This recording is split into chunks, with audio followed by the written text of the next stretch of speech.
Welcome back to OtakuDaiKun. Dai-chan here, and it's time for another Waifu Monthly Recap. So far, May and June have been surprisingly prolific with new waifu-related media. I've also been catching up on some retro gems you probably haven't heard of.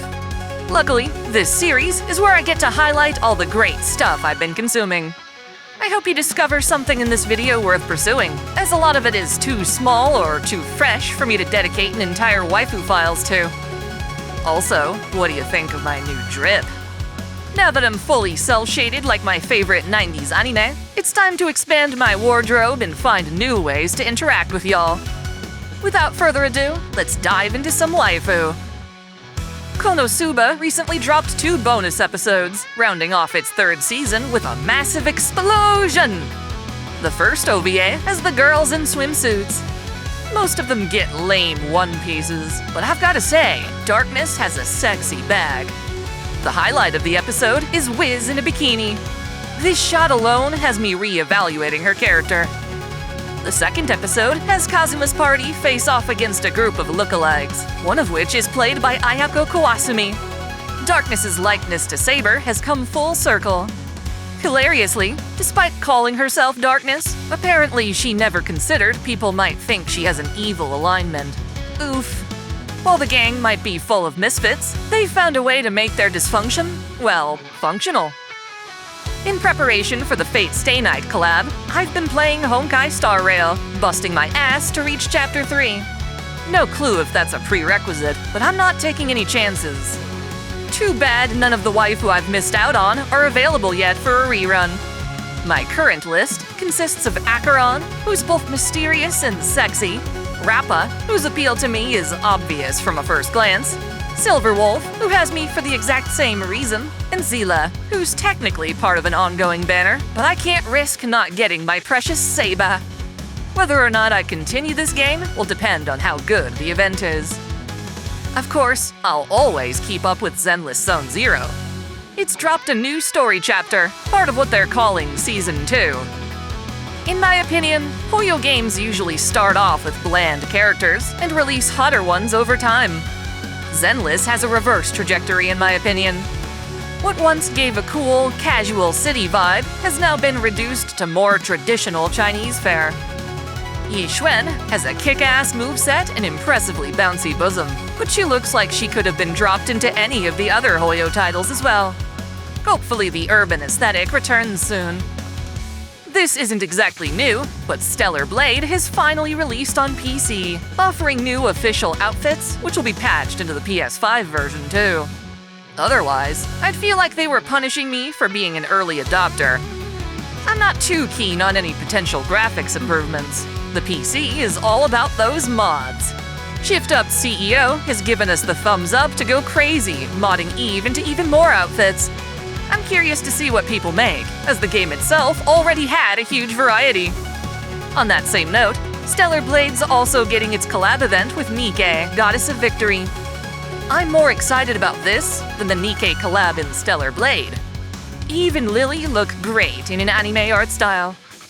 Actually, Nikke's been on a winning streak lately. Their current event just rescued the assassin Nikke K from NPC jail. I love how consistent they're being about that. For added flair, there's a lot more sexy costumes, like baseball attire for Blanc and Noir. Out of left field, there's also a casual outfit for Moran. I'm ready to drop some money on it right now, but ironically, I can't since I haven't pulled her in the gacha. This is one case where they'd get more money out of me just by letting me buy what I want. At least I actually want it, though. So far, I can't say the same for Code Vein 2, which revealed its very first trailer.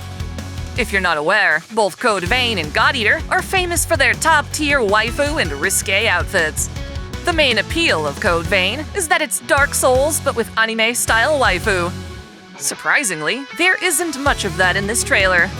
Most of it's a bland male protag, and the only other potential waifu seems to be this girl with a gaping hole in her chest. It's been a while since Namco Bandai has been cultured. I genuinely worry they're trying to tone the game down to appease critics of the first game. I suppose you can't loot a girl's chest if she has none. Not even flat as justice, just an empty cavity. To be fair, this is an early reveal trailer, and I could be proven wrong. It's just that, shouldn't they be trying to make the best first impression? Holding back on what we really want is going to hurt them in the long run. I'm not just being paranoid either. Censorship is on the rise again, this time with Nintendo. As if threatening to brick your console and selling physical access keys weren't bad enough, they're now more censor crazy than Steam, which is really saying something. Not sure what the title of this game is, but apparently, Nintendo asked the devs to draw this girl so that she looks older, even though she just looks like your typical hot anime woman. The altered art doesn't even look older, just awkward. On top of that, they lowered the exposure and gave her undergarments below her bath towel. You know, it's actually considered rude to wear a swimsuit to an onsen. Needless to say, it's gonna take something special to get me buying a Switch 2. What a way to ruin hype. Luckily, there are devs who totally get it. Snowbreak Containment Zone continues to impress with its intimate crabbier scenes. Causing controversy for the right reasons is an elf girl named Mita Pulse. She looks great, and even has a belly dancer vibe going on. I'm mega hyped, except someone posted a clip to Twitter with an even more revealing outfit. Did she get censored? I sure hope not, but I can't be sure since I don't play the game. If you do, please let me know. As expected, aunties on Twitter raged on this clip saying she looks like a child, which is fucking ridiculous. They also say it's creepy since the girl is getting head pats and chin scratches like a dog. Personally, I find that adorable and wholesome. Somehow, it's impossible for grown adults to be cute anymore. Like, if you're being cute, it must mean you're emulating a child. Yeah, no, that's not how this works. Sometimes you've just gotta go back in time to find the good stuff. I feel that's especially true for Variable Geo, an old-school retro anime about waitresses beating the clothes off each other. This is the precursor to shows like Ikitosen and Senran Kagura, but with even better animation. It's important to respect the classics, especially for that 90s art style. If you enjoy this show, it also has its own 2D fighter. I haven't played the original game, but I did encounter many of its characters in Mugen, an open-source fighting game where fans rip and arrange characters from dozens of other different games. Another retro classic is Knights of Ramune, or Versus Knight Ramune in 40 in Japanese, whatever the hell that's supposed to mean. The series has a full-on TV show, but what I'm checking out here are 2 prequel OVAs. It's not always the case, but most of the time, OVAs look way better than their televised counterparts. Supposedly, this one's from the same writers behind Slayers. Consider checking it out if you like the clips I'm showing. While the classics rarely fail us, with hindsight being 2020, it's always refreshing to see hope for the future. Today, that hope comes from Rock is a Lady's Modesty, a rather immodest anime airing this season. This one didn't blip on my radar until episodes 8 and 9, when the girls switched their boring school aesthetic for edgy punk outfits. It's unfortunate that the show only reaches this new height late into the season, but better late than never, I suppose. So there you have it. Hopefully I've given you a satisfying dose of raw waifu goodness. I'm always on the lookout for more great examples. How about you? What waifu media have you consumed lately? Let me know in the comments below. And until next time, celebrate your fandom. Thanks for watching. This channel relies on support from viewers like you. Please help us out by dropping a like and comment.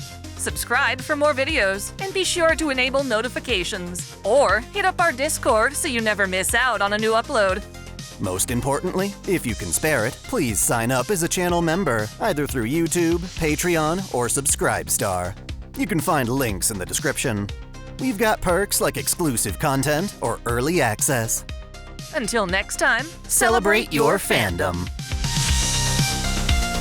I want to give a special shout out to all my $10 and up supporters: Video Gamer 75, Dante Pendragon, Stephen Elak, Otaku Mom, Mystic Samurai 1983, Free Brick, Alexis Yukio Gomez Yamato, Lunarworks, Link Pendrago, Observer Bellis, James Hewitt, Uncanny EXP, Crow Calum, Saul Soto, Major, Winter's Edge, Sneer Cachette, Sunbro Torium, Dionysus, Caitlin P, Sogai CH, Sith Lord 906, Vladimirovna, The Taz 96, Kango X 77, Alistair Bernadotte, and Ryzen 99.